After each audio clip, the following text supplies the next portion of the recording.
کو غریبوں میں تقسیم کرنے سے پہلے کہیں میرا انتقال نہ ہو جائے اور کل قیامت کے دن اللہ مجھ سے اس کے بارے میں سوال و جواب نہ کر لے، میں کل کیا دکھاؤں گا اللہ رب العالمین کو۔ یہ احساس میں کہاں لے کے جانا، اور روح جب نکلتی ہے اور سب سے پہلے پیروں کے تلوے کے نیچے سے شروع ہے۔ میرے والد محترم کی طبیعت خراب چل رہی تھی اور ابھی بھی خراب ہی ہے، لیکن ہاسپٹل سے بھی باہر ہے، چھٹی مل گئی۔ میں نے جب ان کو میڈیکل کالج کے اندر لکھنؤ میں جب ان کا علاج کرا رہا تھا تو روزانہ میں نے دیکھا میڈیکل کالج کے اندر لوگ مر رہے تھے۔ علاج مرا 1 گھنٹے کے اندر مرا، پھر آیا 3 گھنٹے کے اندر۔ میرے والد جس بیڈ پر تھے اس کے دائیں موت، اس کے بائیں موت، اور موت کا منظر جو میں نے اپنی آنکھوں سے دیکھا، سب سے پہلے یہ پیر کا حصہ بے جان ہوتا ہے۔ روح جب نکلتی ہے تو سب سے پہلے پیروں کے تلوے سے یہاں سے نکلنا شروع ہوتی ہے اور پنڈلی تک آتی ہے، اور پنڈلیوں سے مل جاتی ہے۔ پھر وہاں سے روح نکلتی ہے تو ایڑی تک آتی ہے۔ ہم اور آپ سب اس راستے سے گزریں گے، کوئی محفوظ نہیں ہے، یہ الگ بات ہے کہ ابھی کچھ مہلت ملی ہوئی ہے نیک اعمال کرنے کی۔ پنڈلی سے جب روح نکلتی ہے تو گھٹنے تک آتی ہے، اور گھٹنے سے جب روح نکلتی ہے تو ران تک آتی ہے، ران سے روح نکلتی ہے تو کمر تک آتی ہے۔ یہ حصہ بالکل بیکار ہو جاتا ہے نیچے کا، اور کمر سے جب روح نکلتی ہے تو دھیرے دھیرے چلتے ہوئے سینے تک اور پھر حلق تک آتی ہے، اور اس کے بعد آنکھ، ناک اور کان کے راستے سے روح باہر نکلتی ہے۔ اور جب یہ روح نکلتی ہے تو جس شخص کی روح نکلتی ہے وہ اس روح کو نکلتے ہوئے اپنی آنکھوں سے دیکھتا ہے۔ ملک الموت جب روح کو نکالتا ہے تو مرنے والے کی آنکھیں پھٹی کی پھٹی رہ جاتی ہیں، وہ اس روح کو نکلتے ہوئے دیکھتا ہے اپنے پاس۔ وہ ان فرشتوں کو بھی دیکھ لیتا ہے کہ میری روح نکلنے کے بعد رحمت کا فرشتہ میری روح کو لے جائے گا یا عذاب کا فرشتہ میری روح کو لے جائے گا۔ وہ یہ سب اپنے نظروں سے اور اپنی آنکھوں سے دیکھ لیتا ہے۔ آنکھیں جب پھٹتی ہیں، روح نکلتے ہوئے حلق تک پہنچتی ہے۔ قرآن کریم اسی چیز کا نقشہ کھینچتے ہوئے کہتا ہے فَلَوْلَا إِذَا بَلَغَتِ الْحُلْقُومَ، جب یہ روح نکلتے پیروں کے پنجوں سے، تلووں سے نکلتے پنڈلی سے نکلتے تمہاری ایڑیوں تک، تمہاری پنڈلیوں تک آتی ہے، اور پنڈلیوں سے نکلتے گھٹنوں تک، اور گھٹنوں سے نکلتے ران تک، ران سے نکلتے کمر تک، اور کمر سے نکلتے ہوئے حلق تک آتی ہے۔ فَلَوْلَا إِذَا بَلَغَتِ الْحُلْقُومَ، اور جب یہ روح تمہارے نرخرے تک، تمہارے حلق تک پہنچ جاتی ہے، وَأَنْتُمْ حِينَئِذٍ تَنْظُرُونَ، اس وقت تم اس روح کو نکلتے ہوئے اپنی آنکھوں سے دیکھ رہے ہوتے ہو۔ قرآن کہہ رہا ہے یہ کوئی اور نہیں، اس وقت تم روح کو اپنی آنکھوں کے سامنے نکلتے ہوئے دیکھ رہے تھے۔ آپ کی جماعت کی ایک بڑی شخصیت ہے، کٹیہار میں رہے ہیں، عزیز الرحمان صاحب سلفی۔ آج میرے پاس فون آیا ان کے گھر والوں کا، ان کے بچوں کا، کہ ان کی طبیعت بہت زیادہ خراب ہے، وہ لوگ نہیں پا رہے۔ آج میں نے دیکھا جو سب سے پہلے مجھے کٹیہار لے کے آئے، جنہوں نے میرے پروگرام کی یہاں شروعات کرائی، پھر وہ ہمارے اقامہ بھی آئے، ہمارے بچے اور فیملی ان کے گھر آئی، وہ ہمارے گھر پہنچے، لیکن آج جب میں ان کو دیکھنے کے لیے گیا تو ان کی کنڈیشن ایسی تھی کہ وہ پہچان نہیں پا رہے تھے۔ منہ کھلا ہے، سانس لے رہے ہیں، کر رہے ہیں. میں نے 2-3 مرتبہ سلام کیا، آنکھیں ایسے ایسے انہوں نے چلائیں، لیکن نہ بول پائے نہ جواب دے پائے. ڈاکٹروں نے بھی کہہ دیا کہ گھر لے جائیے، خدمت کیجیے، دعا کیجیے اللہ رب العالمین ان کو شفاء کاملہ اور عاجلہ عطا فرمائے، ان کے ساتھ رحمت کا معاملہ فرمائے. سوچیے، جو کل انگلی پکڑ کے مجھے لے کے چلتا تھا کٹیہار کے جلسوں میں، آج وہ اپنے آپ اپنی غلاظت، اپنی لیٹرین، اپنا پیشاب، اپنا پیخانہ بھی صاف کرنے کی پوزیشن میں. زندگی کیسے کیسے امتحان لیتی ہے اور ہمیں کس موڑ پہ لاتی ہے، کون سوچتا؟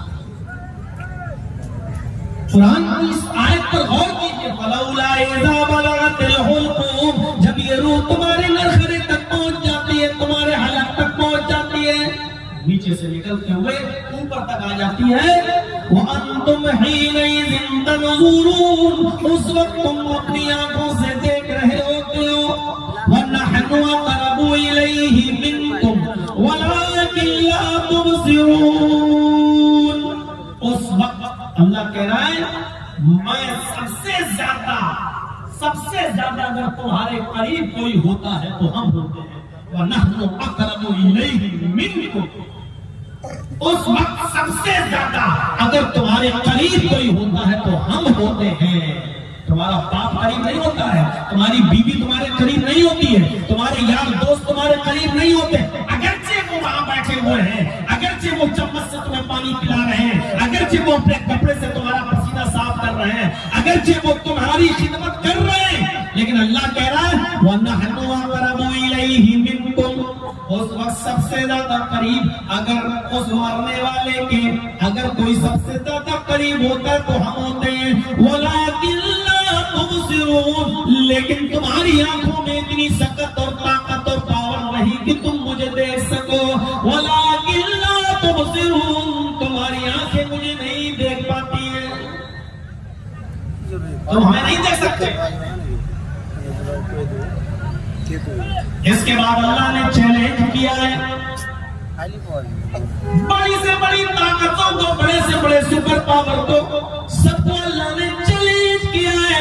فَلَوْلَا إِن كُنتُمْ غَيْرَ مَدِينِينَ، اگر تمہارے اوپر کوئی سپر پاور نہیں ہے، اگر تمہارے اوپر کوئی مالک نہیں ہے، اگر تم کسی کے ماتحت نہیں ہو، اگر تم سب سے بڑی پاور میں ہو، سب سے بڑے طاقتور ہو اور تمہارے اوپر کوئی بڑی طاقت نہیں ہے، ترجعونها ان کنتم صادقین، تو جو روح نکال رہا ہے فرشتہ ملک الموت، اس سے وہ روح چھین کیوں نہیں لیتے ہو؟ اس سے وہ روح چھین کر تم اپنے اندر واپس کیوں نہیں لوٹا لیتے ہو؟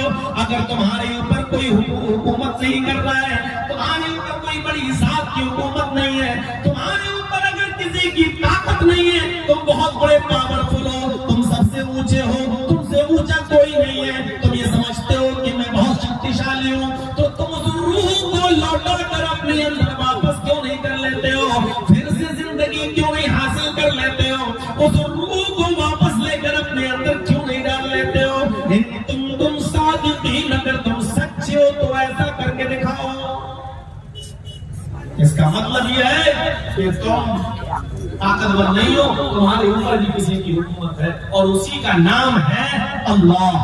وہی ہے اس نیلے جگت کا سوامی، وہی ہے کریٹر آف یونیورس، وہی ہے خالق کائنات، وہی ہے مالک ارض و سما، وہی ہے علی کل شیء قدیر، جس سے بڑی کوئی ذات ہے ہی نہیں. اور یہ کون ہے جو روح کو چھین سکے اور اپنے اندر واپس کر سکے اور ڈال سکے؟ اگر تم کسی کے زیر تحت نہیں ہو، ماتحت نہیں ہو، پاورفل ہو، اس روح کو لوٹا کر اپنے اندر ڈال کے دیکھو. میرے پیارے ساتھیوں، یہاں سے ہم احساس پیدا کرتے، دیکھ لیجیے جانے لینا کتنا آسان ہے. فلسطین میں دیکھ لیجیے، اسرائیل اور فلسطین کی جنگ دیکھ لیجیے. ایک باپ کتنی محنت اور مشقت کے ساتھ اپنی اولاد کی پرورش کرتا ہے، کتنے مرحلوں سے گزرتا ہے.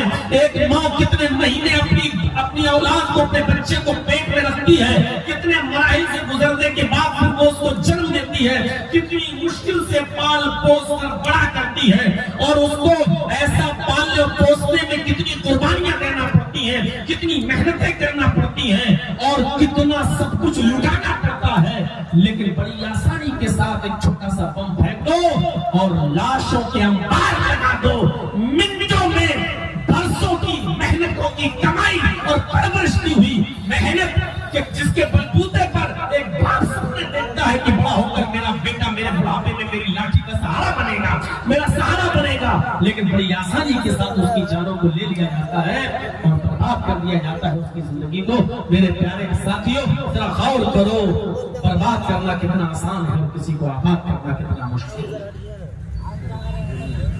ہمیں چیزوں پر ذرا نظر ڈالیں، ان سب مرحلوں سے ہمیں اور آپ کو بھی گزرنا ہے۔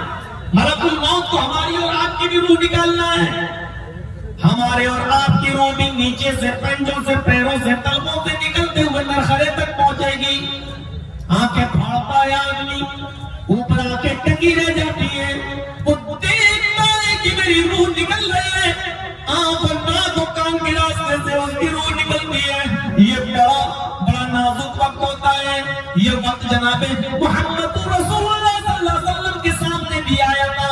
انتقال سے تھوڑی دیر پہلے آپ کا حال یہ تھا، فجر کی نماز کے بعد، ظہر کی نماز سے پہلے میرے بھائیوں آپ پانی کے پیالے میں اپنا ہاتھ ڈالتے جاتے تھے اور پانی کے چھینٹے اپنے جسم پر ملتے جاتے تھے اور کہتے جاتے تھے اِنَّ لِلْمَوْتِ سَكَرَاتٍ، اِنَّ لِلْمَوْتِ سَكَرَاتٍ، اِنَّ لِلْمَوْتِ سَكَرَاتٍ۔ موت کے لیے بڑی بے چینیاں ہیں، موت کے لیے بڑی تکلیفیں ہیں، موت کے لیے بڑی پریشانیاں ہیں۔ حضرت فاطمہ نے جب اپنے باپ کو یہ چیختے ہوئے دیکھا کہ اِنَّ لِلْمَوْتِ سَكَرَاتٍ، موت کے لیے بڑی بے چینیاں ہیں، تو وہ بھی چیخ پڑی، وہاں پر بابا تو، ہائے میرے ابو کی تکلیف، ہائے میرے ابو کی پریشانی، ہائے میرے ابو کی تکلیف۔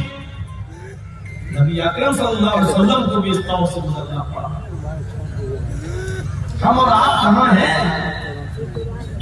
کتنی آسانی کے ساتھ انسان اس چیز کو بھول جاتا ہے، کتنی آسانی کے ساتھ، کوئی جیسے کچھ ہے ہی نہیں۔ روزانہ ہم مٹی دیتے ہیں، روزانہ قبرستان جاتے ہیں، نہیں جاتے تو گزرتے ہیں قبرستان کے پاس سے، ہم دیکھتے ہیں میرے بھائیوں مٹی بھی دیتے ہیں، لیکن احساس نہیں ہوتا ہے کہ ہمارا اصل گھر یہی ہے، ہمیں اسی جگہ پر آنا ہے۔ ارے ہم سے اور آپ سے تو لاکھ گنا بہتر تو سکندر بادشاہ تھا جو 6 مہینے حکومت کیا کرتا تھا اور 6 مہینے جنگل میں ٹوٹی اور پھوٹی ہوئی قبر کے پاس بیٹھ کر ہڈیوں کو اٹھا کر روتا تھا اور کہتا تھا اے ہڈیوں کل تم میرے جیسے تھی اور کل میں تمہارے جیسا ہو جاؤں گا، اے ہڈیوں کل تم میری طرح تھی اور کل میں تمہارے جیسا ہو جاؤں گا، اے ہڈیوں کل تم میرے جیسے تھی اور کل میں تمہارے جیسا ہو جاؤں گا۔ وہ یہ کہہ کر اپنی موت کو یاد کیا کرتا تھا۔ جب 6 مہینے وہ حکومت کرتا تھا تو اس کے بعد وہ 6 مہینے جنگل میں بھی رہتا تھا اور کہتا تھا حکومت میں ہم نے بڑے عیش و آرام کیے ہیں، بڑے آرام سے ہم نے زندگی گزاری ہے، اب اس کو ہم کیسے یاد کریں، اس کو ہم کیسے فراموش کریں۔ پھر وہ جنگل میں جاتا تھا اور جنگل میں جا کر وہ اپنی موت کو یاد کیا کرتا تھا اور ہڈیوں کو دیکھ کر کہتا تھا اے ہڈیوں کل تم میری طرح تھی اور کل میں تمہارے جیسا ہو جاؤں گا، اے ہڈیوں کل تمہارا حال وہ تھا جو آج میرا ہے اور کل میرا وہ حال ہو جائے گا جو آج تمہارا ہے، اے ہڈیوں کل تم میری طرح تھی اور کل میں تمہاری طرح ہو جاؤں گا۔ یہ کہہ کر وہ اپنی موت کو یاد کیا کرتا تھا تاکہ جب کل ہم پھر خلافت کی کرسی پر بیٹھے حکومت چلائیں تو کم سے کم ہم لوگوں کے سامنے عدل کر سکے اور انصاف کر سکے۔ کبھی ہمیں احساس ہوتا ہے کسی کی زمین داغتے ہوئے کہ کل ہمیں بھی مرنا ہے، کبھی احساس ہوتا ہے غلط فیصلہ کرتے وقت کل ہمیں بھی مرنا ہے، کبھی احساس ہوتا ہے طرفداری کرتے وقت فیصلے میں کہ ہم غلط فیصلہ کر رہے ہیں، کل ہمیں بھی اپنے رب کے سامنے جواب دینا ہے۔ جبکہ موت کا انکار دنیا کا کوئی مذہب نہیں کرتا ہے، یہ الگ بات ہے کہ مرنے کے بعد انسان دوبارہ زندہ ہوگا یا نہیں، یا مرنے کے بعد انسان کی حیثیت کیا ہوگی، اس میں تو اختلاف ہے۔